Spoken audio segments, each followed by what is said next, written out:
Welcome to I news. Pakistan ఆటగాళ్లకు ground లో ఆట ఆడేందుకు చేత కాదు, కానీ ఓవర్ యాక్షన్ మాత్రం తగ్గలేదు. క్రీడా స్ఫూర్తిని మరచి రౌడీలా ప్రవర్తించాడు Pakistan captain Salman Ali. Asia cup లో భారత్ పాకిస్తాన్ జట్లు 3 సార్లు తలపడ్డాయి. 3 సార్లు పాకిస్తాన్ జట్టు భారత చేతిలో పరాజయం చవిచూసింది. లీగ్ స్టేజ్ సూపర్ 4 టీం ఇండియాపై ఓటమి చవిచూసిన పాకిస్తాన్ కు ఫైనల్ కూడా భంగపాటు తప్పలేదు.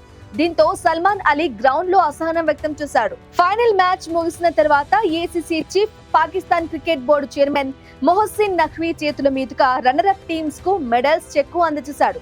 పాక్ కెప్టెన్ సల్మాన్ అలీ అఖాకు Asian cricket council chairman, ACC ప్రతినిధి Aminul Islam runner up title అందజేశారు. అయితే ఇక్కడే సల్మాన్ అలీ ఓవర్ యాక్షన్ చేశాడు.